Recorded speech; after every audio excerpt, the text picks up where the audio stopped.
Então, agora em gravação, boa noite a todos. Vamos aqui seguindo nosso conteúdo, nosso, nosso planejamento, né, nossas aulas aqui rumo à universidade, no cursinho da UFOP, e vamos falar de América Latina, dando continuidade à última aula. Ficou muitos assuntos, né, muita coisa para ser falada, então necessário um outro momento, né, mais uma horinha aí para a gente poder discutir essa questão. Todo mundo está vendo a minha tela? Vocês estão vendo?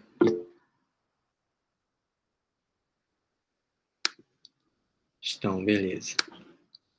Então, lá vai a nossa apresentação. Essa aqui é a Ilha de Galápagos, um arquipélago, pertence ao Equador. Darwin fez grandes anotações, observações, um naturalista, né, da seleção natural, as origens das espécies, na viagem que ele fez pela América. 5 anos de viagem que ele fez por aqui, né, nosso continente. Pelo mundo, na verdade, foram 5 anos, fez uma volta ao mundo, ficou um bom tempo, não só no Brasil, mas em outros locais da América. E aí, ele registrou é, fatos evolutivos, assim, né, bem interessante. Tem aquelas tartarugas, né, que vivem muito tempo, enormes.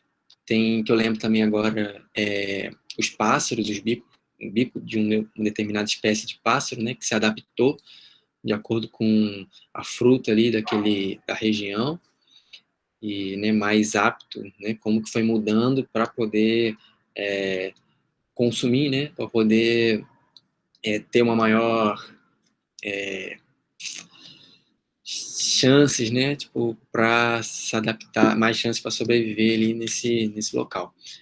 Tem também as iguanas, né, que nadam, porque elas não, agora eu não sei muito bem a história, mas elas não eram daqui, e de Galápagos, né, não daqui, e com isso chegou na ilha e precisou se adaptar a um ambiente de ilha, então ela vive essa vida meio que anfíbia, assim. Ela caça, ela nada e vive parte da vida, assim, embaixo d'água. Mas essa curiosidade, eu nem tinha pensado em falar sobre isso, tá saindo aqui agora. Então, se eu tiver falado muita besteira, vocês me perdoem. Não é meu campo, tá, gente? E para começar, então, matéria mesmo, de fato, vamos falar do Élisée Reclus, porque eu trouxe isso aqui para introduzir essa fala dele, porque surgiu as primeiras aulas nossas. Eu lembro de um comentário da pessoa que, né, a educanda que fez o comentário, não está mais aqui porque ela passou na universidade, bom também demais, mas ela falou sobre não saber muito bem, ter dificuldade de entender qual que é a diferença entre a história e a geografia. E eu lembro que rolou uma prosa ali nesse momento, mas na época não tinha tido acesso ainda, né, a essa leitura aqui, a esse texto. Então, depois tive, trago para vocês, que eu acho que das nossas aulas, essa talvez seja a que mais vai estar próxima da história, assim, está contando, né, os acontecimentos aí políticos, econômicos, sociais de alguns países, mais especificamente Venezuela e Nicarágua, tá? Então, diz assim Élisée Reclus, um geógrafo francês. Esse texto, isso aí data de 1856, se não me engano. Vista de cima em suas relações com o homem, com os homens, a geografia nada mais é que a história no espaço, assim como a história é a geografia no tempo. Não podemos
Pessoal, caí, mas voltei. Por favor, vocês me digam o que vocês ouviram, onde parou. Vocês me desculpem. Você estava acompanhando?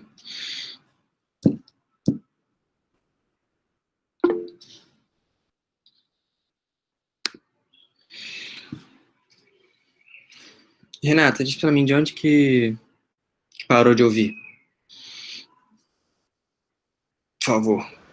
Você estava começando a ler o que estava escrito no slide. Tá. Vamos lá.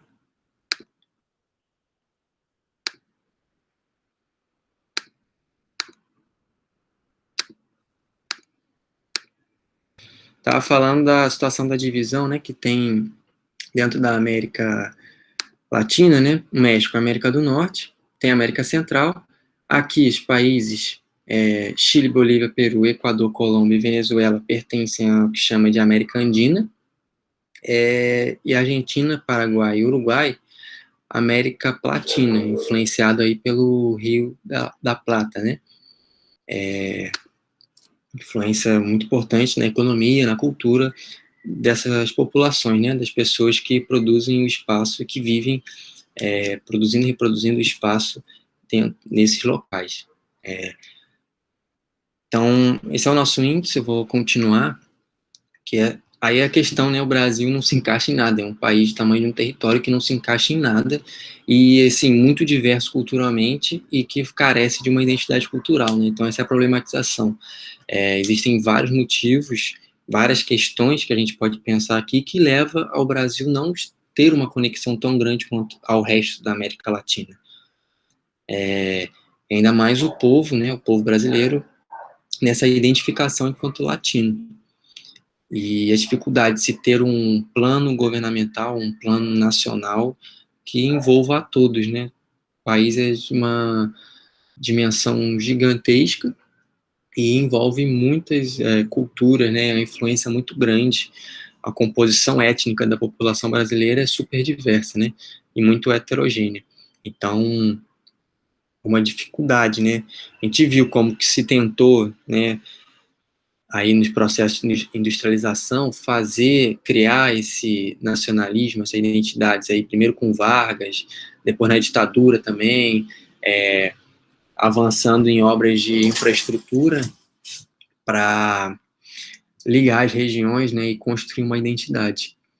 Mas ainda assim é muito pouco, né? Houve também um avanço na tentativa de, né, através do reconhecimento, por exemplo, da capoeira como um patrimônio, né? E outras práticas que não são do Sudeste, né? Integrando aí os que fazem a extração da borracha, por aí vai, na Amazônia. Então, assim, carece, né, dessa identidade nacional. O racismo ambiental, acho que é legal trazer, porque quando a gente fala da América Latina é bem presente essa questão. E aqui deixei uma referência, um vídeo curtinho do canal Preto, canal muito bom, tem muita coisa, muito conteúdo bom, e é um vídeo curto de 8 minutos, que vai poder explicar muito melhor do que eu. Eu recomendo que vocês acessem, assistam, eu vou disponibilizar o slide, né, como sempre, para vocês. E o caso aqui da privatização da água na Bolívia, que gerou a insatisfação do povo que se organizou, foi para a rua, e depois de 6 anos de guerra, né, a Guerra da Água, isso foi em 2000, em 2006, a Transnacional, né, que pertencia a um projeto da agenda neoliberal do governo boliviano, foi expulsa, né, após a manifestação, né, a resistência popular e principalmente indígena, né. Isso é importante falar. E aí, geralmente a gente fala do racismo, né, a esse ataque às minorias, né, a discriminação, esse tipo de coisa, mas, assim, minorias, não é minoria, né, quando a gente for pensar as minorias que a gente está acostumado, né, a pensar assim, né, em termos de, historicamente, que são discriminadas, como as mulheres, os negros, os indígenas, não é minoria, na verdade é maioria. E aí tem um desequilíbrio muito grande, muito desigual. E isso é toda a América Latina. Países com muita desigualdade e, né, uma riqueza muito, muito concentrada, né, na mão da minoria. E aí, daí, né, vai surgir o racismo ambiental, que é, por exemplo, essa foto clássica, né, tradicional do bairro do Morumbi, né, onde tem o acesso à água de qualidade, né, ofertada pelo Estado, né, cada um com a piscina no seu andar, na sua varanda, e do outro lado, depois de um muro muito próximo, Paraisópolis, né, onde as pessoas vivem de forma precária, né, acho que, se não me engano, é a terceira, segunda maior periferia da América Latina, do Brasil, né. Cidade no México tem muito grande, favela muito grande também, a Rocinha no Rio, por aí vai. Então, assim, aí que o racismo ambiental é isso aí também, né? A gente às vezes não associa o racismo a esse tipo de coisa, mas essas diferenças, né? No que o Estado oferta para um grupo né, e faz com outro grupo, que deixa de dar a outro grupo, e esse grupo não é à toa, né? Não é à toa que aqui estão os mais pobres, que os mais pobres vivem nessa situação, que os mais negros, historicamente, no Brasil, se constituiu dessa forma, né? Associando inevitavelmente, a questão racial, étnica e social, né? Então, queria trabalhar isso com vocês, acho que é importante. Acho que é importante. Aqui o Mercosul, né, que foi fundado na década de 90, após um tratado, que é o Mercado Comum do Sul. Os países em verde a gente vê aqui são os países membros fundadores, ou membro pleno, que é justamente os envolvidos na Guerra do Paraguai, né? Aliança Brasil, Argentina e Uruguai, que atacaram o Paraguai, que estava enorme, né? Representava uma ameaça ali em 1860, e destruíram o Paraguai, né? Matou todo mundo, só sobrou mulheres, praticamente, e idosos. Criança, no final da guerra, era criança que estava indo para o campo de batalha. E, assim, um massacre, né? Os países associados, vocês veem aqui, praticamente os países da América Andina e que são membros da ALADI, tá? A gente vai ver o que é a ALADI. A Venezuela se encontra suspensa, então, fazendo esse gancho, vamos trabalhar ela hoje. A suspensão dela foi alegando, né, por conta da instabilidade política e econômica lá, principalmente política, né? Fechamento de congresso, muita repressão, esse tipo de coisa, né? Que a gente está observando nas últimas décadas. Então, esse mercado comum do Sul, né, é uma estratégia política para estabelece taxas comum, é como se fosse a União Europeia, né, um bloco econômico. Também a gente pode chamar de União Aduaneira, que tem aí taxas comuns e livre comércio, né, livre trânsito de pessoas também, de mercadoria e de serviços. A ALADI é a Associação Latino-Americana de Integração, é o maior grupo latino-americano, tá? E aí formado por 13 países, então compõe os países, além do Mercosul, outros países também, até como a própria Cuba, né, que está na América Central, e o México, na América do Norte. Mas todos lembrando que são da América Latina. Aqui alguns blocos econômicos, a gente já viu a Comunidade dos Estados Dependentes, já vimos a União Europeia, temos aí a ALADI, Mercosul, o Bloco Asiático, na África do Sul também, a ALCO é um importante grupo, e a NAFTA, né, hoje também tem a USCAN, meio que substituindo a NAFTA, que envolve México, Estados Unidos e Canadá. Então, a Venezuela, a gente começa falando sobre a Venezuela, né, essa trajetória, a história é longa. O que acontece? A gente começa em 1920, a Venezuela como o segundo maior exportador de petróleo do mundo, né, tem aí a segunda maior reserva até hoje de petróleo, os maiores campos de petróleo, o segundo maior é na Venezuela.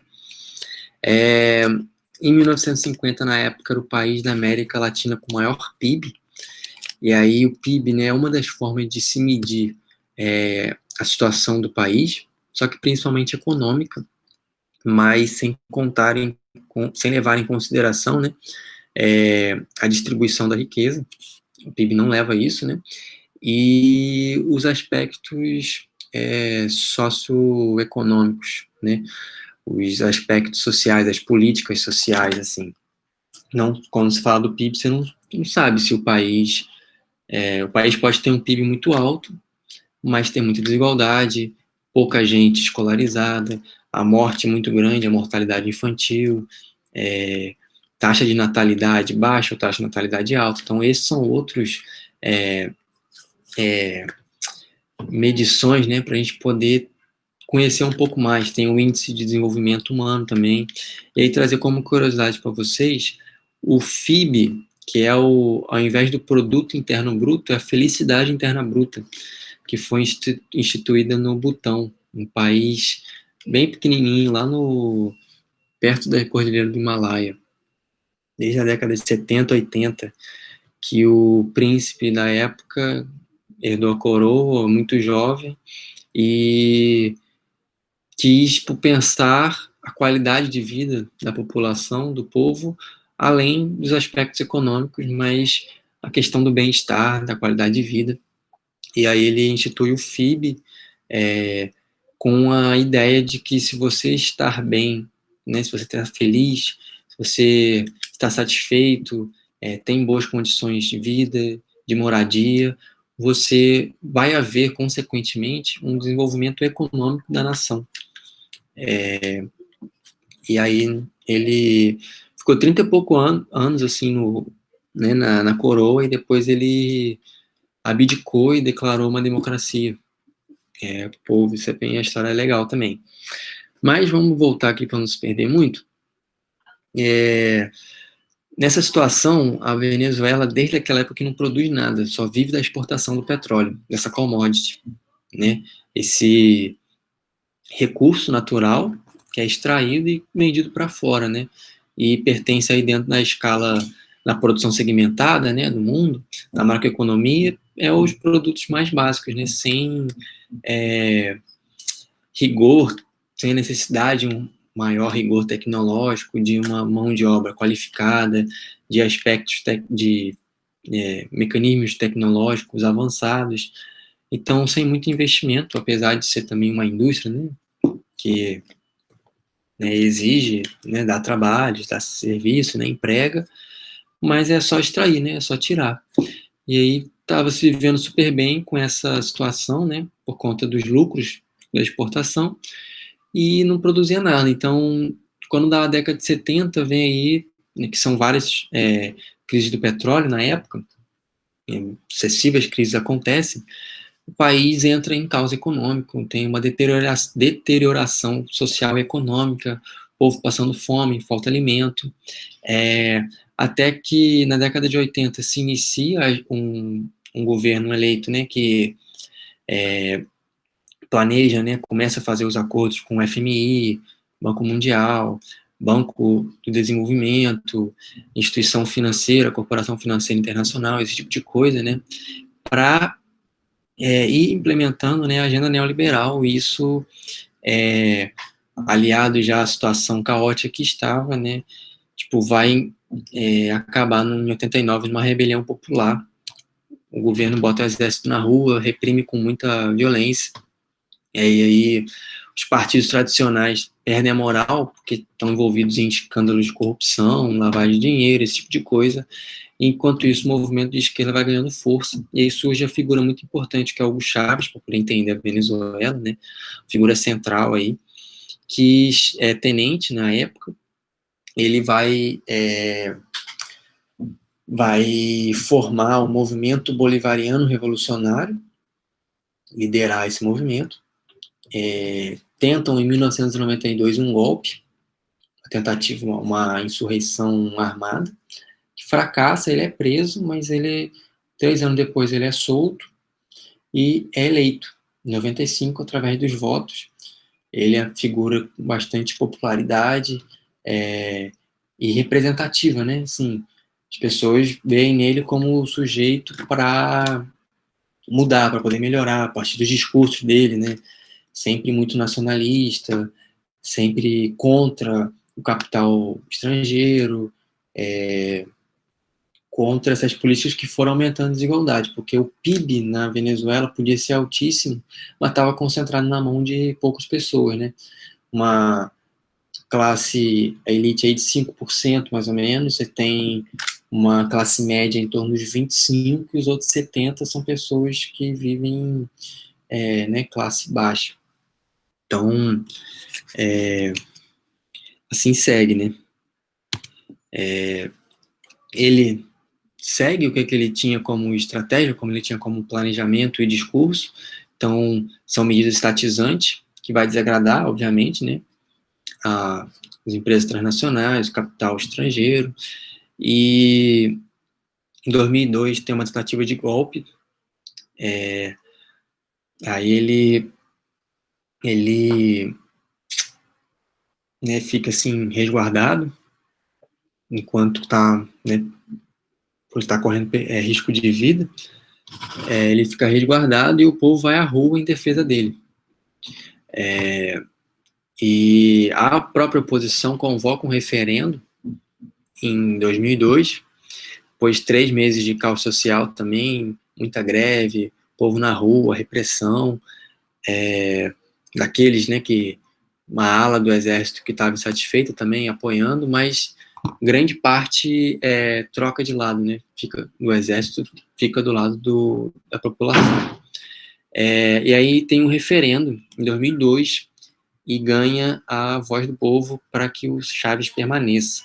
Aí em 2000, isso com 59%. Em 2006, tem a reeleição. Ele vive aí um período de alta do petróleo, tem em 2008 a crise do neoliberalismo também.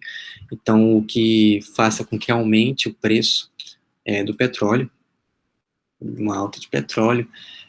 Nisso, muitas políticas públicas são feitas, avanço assim, na redução da pobreza, bancos comunitários para poder manter o dinheiro no local.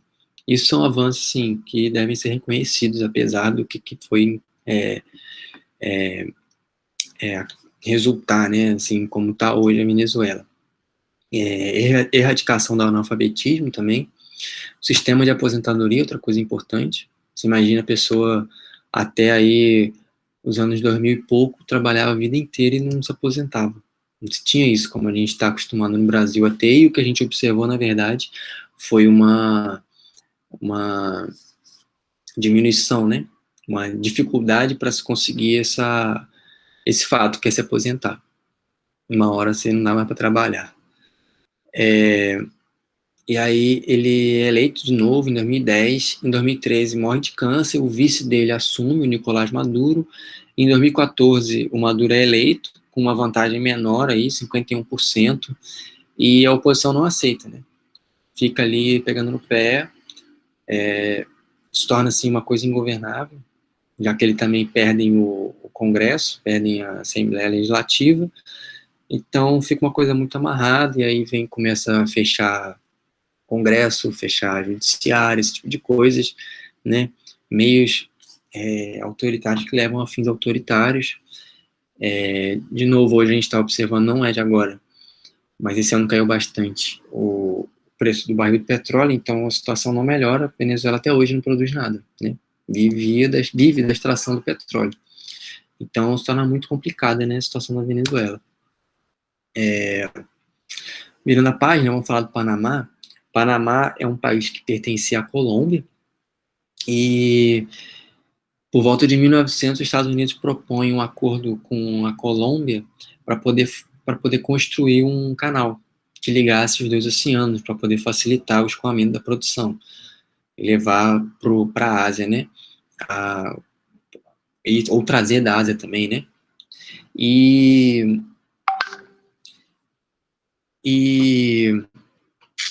tem coisa no chat aí? Tem alguma pergunta, gente? Houve um barulho?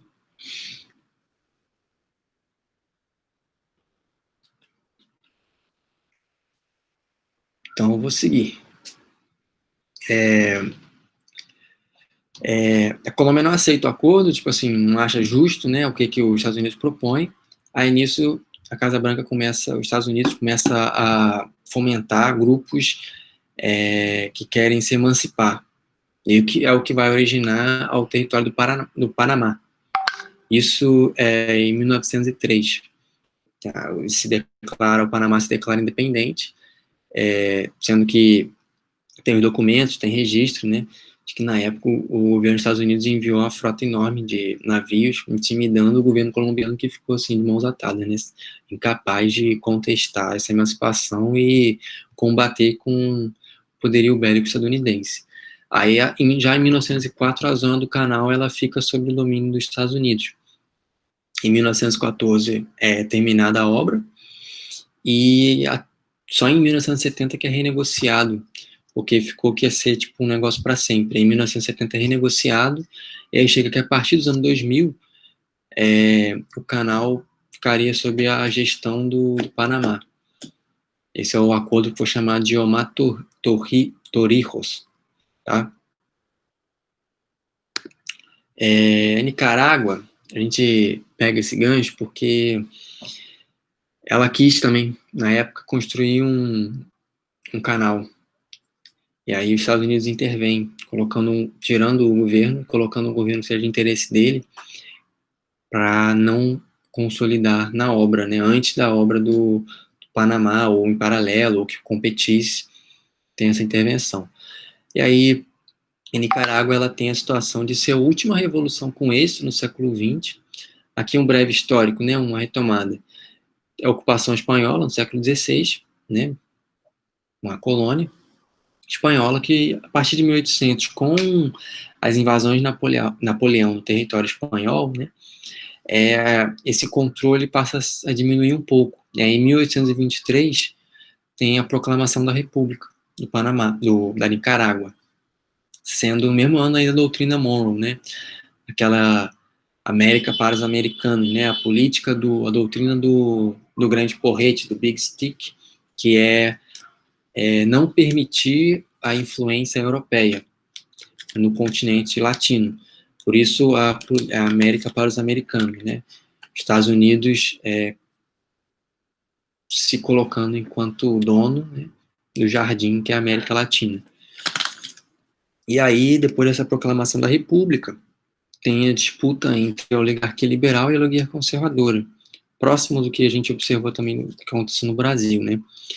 E aí, esse camarada aqui, ele é um político estadunidense que organizava expedições militares privadas para a América Latina para poder conquistar colônias e estabelecer colônias, né? E para poder ter o seu domínio ali no território latino. Olha a situação. Isso, em 1855, ele consegue. No caso, ele aproveita essa instabilidade, esses conflitos entre os liberais e os conservadores, derruba o presidente, que tinha sido eleito, convoca uma eleição, tipo, toda fraudulenta, e os Estados Unidos, né, o apoia, cumprimenta ele, reconhece o governo dele legitimamente. Então, tem esse suporte estadunidense. Em 1827, ele é capturado e fuzilado pela população. Aí, em 1909, essa questão do canal, na época da construção do canal do Panamá, os Estados Unidos invadem a Nicarágua, derrubam o presidente que tinha esse plano, e aí a Nicarágua ela vive mais de uma década e meia aí, de muitos conflitos, até que os generais eles vão se rebelar contra o governo que estava apoiado pelos Estados Unidos, né? E aí quase 2, 3 décadas de um governo imposto pelos Estados Unidos. Aí surge a figura do Sandino, super importante para a história da Nicarágua e para o movimento de libertação, que é o que eu falei que é o último, né? É posterior a ele, é póstuma a vida dele, né? Isso na década de 70, mas a figura dele surge aí, nesse contexto de 1930. Ele se une ao general Moncada e uma ala do exército, organizam aí um grupo, né, de libertação nacional. Vão ser 6, 7 anos de lutas, de conflitos, de guerrilhas, que ganha apoio da população por conta dos impactos da crise de 1929, né, que sofre os impactos e as pessoas vão ficando nas suas dificuldades também, né, acabam aderindo a essas manifestações de guerrilha. Até que em 40, depois de ter tomado em 33, que tem a vitória, né, tem a expulsão dos Marines, que são estadunidenses, mas cria a Guarda Nacional, uma herança que é um corpo policial aí, armado e militar, que tem papel importante nas Forças Armadas na Nicarágua. E em 1940, outro general, dessa vez o Somoza, da ala mais conservadora, assassina o Sandino, instala uma ditadura, e que tem o discurso do desenvolvimentismo, né? Desenvolvimentista, a todo custo, correr contra trás do tempo, né? Aquela corrida para se industrializar, esse tipo de coisa. E aí, na década seguinte, né, as coisas vão se acumulando, né, e vai aumentando a luta, tipo, a força, né, a força ideológica, a força de resistência, os encontros promovidos, né, entre os camponeses, movimento estudantil, trabalhadores, operários, professores, né, nessa resistência pela libertação do povo frente a essa ditadura. Aí, em 56, o poeta Rigoberto Lopes assassina Somoza, mas o filho de Somoza vai assumir o poder, e aí na década de 60, 70 vai aumentando, vai se intensificando, surge o movimento sandinismo, que é nacionalista, é anticapitalista, é anti-imperialista, e através das guerrilhas, a Frente Sandinista, em 79, toma o poder. E aí a última insurreição armada popular que triunfou no século XX.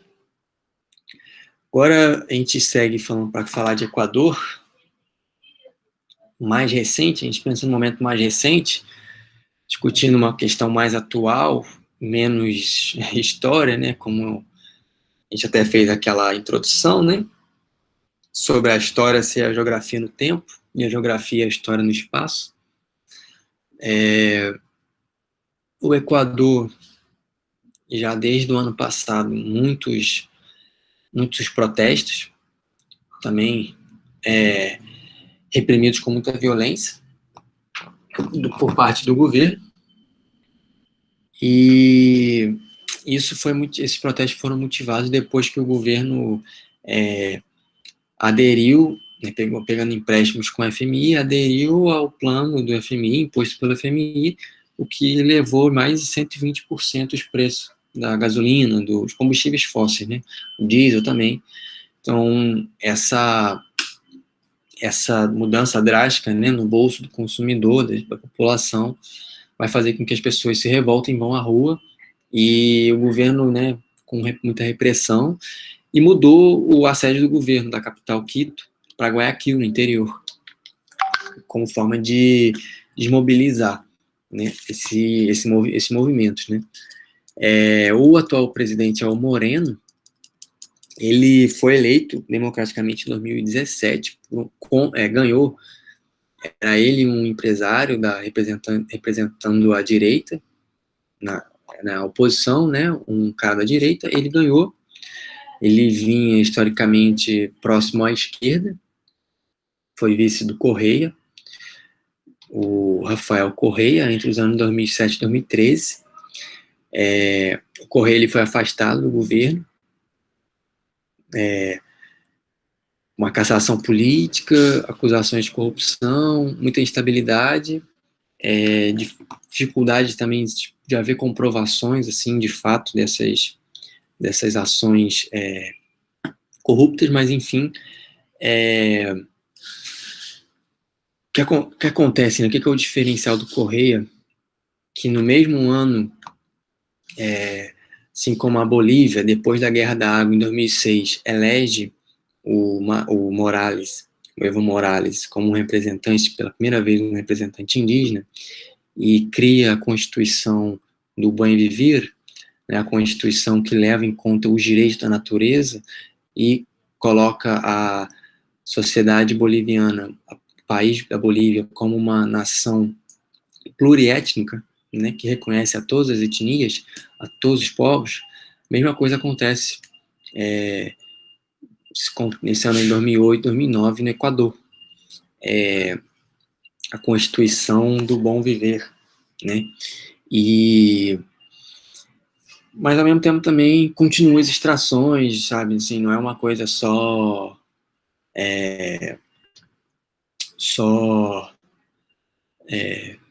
tipo, não vamos fazer nada de extração da natureza. Não, as extrações dos recursos como petróleo, por exemplo, continuam, mas se tem um maior investimento nas políticas públicas, dados os lucros obtidos, né, com esse ramo.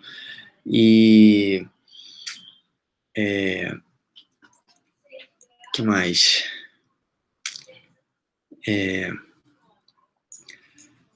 Acho que é por aí. Né? Até estatização também, né? O Estado comprando empresas transnacionais para não fazer esse movimento, né? De mandar os lucros para paraísos fiscais ou para bancos que estão na Europa, né? Nos Estados Unidos e por aí vai. Manter o dinheiro ali. E aí isso, né, não é muito... A gente vê, não é muito bem visto, né? Não é muito de bom acordo com os interesses do Banco Mundial e aí essas corporações que extraem o petróleo também. O Equador, hoje na crise do Covid, né, a gente viu que o Moreno trocou a camisa de lado, né, fez acordo com a FMI, está caçando agora a candidatura, tem em 2021 as eleições. Ele impediu que o Rafael Correa viesse como vice, né? A justiça impediu. Então, assim, essa é a situação lá no Equador. Um país que, se comparar com outros vizinhos ali que tem população parecida, em termos de estrutura, em termos de idade, e por aí vai, né? Essas condições sociais e de saúde pública, o Equador está bem à frente aí nos dados do corona, com morte e tal, também subnotificação dos dados. Essa é a realidade por lá. E aí, assim, além das eleições, né, assim, a gente não pode de jeito nenhum reduzir a democracia a um evento de 4 em 4 anos, e o voto, que muitas vezes te coloca entre escolher uma pessoa muito ruim e um pior ainda, e você pode também não escolher, né, você tem o direito de não votar nulo, por aí vai. Mas eu acho que a maior esperança é mesmo o movimento indígena, porque essas motivações, né, essas rebeliões, a organização enquanto movimento social, tipo, organizado e manifestando, reivindicando direitos, indo para a rua, cooperando um com o outro, construindo organizações horizontais, esse tipo de coisa vem aí dos movimentos indígenas, não só no Equador. E também né, o movimento das mulheres, dos negros, dos camponeses, que não são minorias, né? Não são minorias. Você pegar, no Brasil tem mais mulher do que homem, e por aí vai. É isso, né? Acho que a gente aprender com eles a lutar, né, por aquilo que é público, né? E são direitos universais, né, que se dão por meio das políticas públicas. E a gente vai falar, por exemplo, e essencialmente na educação pública, né? Gratuito, acesso de qualidade a todos, porque se não existe ciência, né? E a gente sabe que quem faz ciência no Brasil é a universidade pública, quem pesquisa, né? Quem constrói pesquisa, né? É a universidade pública, e onde não tem ciência, não tem políticas públicas, porque não foi pesquisado ali a necessidade. Então, é essencial. As coisas estão amarradas. E por último, galera, para encerrar, queria trazer essa poesia do Bertolt Brecht, que chama É Preciso Agir. Ele diz: primeiro levaram os negros, mas eu não me importei com isso. Eu não era negro. Em seguida levaram alguns operários, mas eu não me importei com isso. Eu também não era operário. Depois prenderam os miseráveis, mas não me importei com isso porque eu não sou miserável. Depois agarraram os desempregados, mas como tenho meu emprego, também não me importei. Agora estão me levando, mas já é tarde. Como eu não me importei com ninguém, ninguém se importa comigo. Aí tá aqui algumas referências e queria agradecer pela presença de vocês. Se vocês quiserem acessar aí algumas coisas que eu pesquisei, né, notícias, para poder montar a aula, né, poder dar esse apoio, vocês podem acessar. Queria agradecer, queria pedir para vocês divulgar, assim, com vocês, entre os amigos de vocês, os colegas de escola, assim, que não estão passando por essa questão de não ter aula, né, divulgar aí para eles, para poder, né, já que as coisas vão para o canal, né, da Geografia Solidária, então pedir que vocês curtam também o canal, se inscreva, aquela coisa toda lá, ativa a notificação, compartilha com um colega, e para isso mesmo, né, porque, assim, as coisas só estão aumentando a desigualdade, só estão aumentando ficando mais precário, mais difícil, né, para aquele que trabalha no informal, para quem precisa, depende, só pode acessar a educação pública, a saúde pública, então, sei lá, acho que a gente tem que se esforçar minimamente para poder construir ações solidárias dentro da sociedade, porque o Estado é complicado, complicado.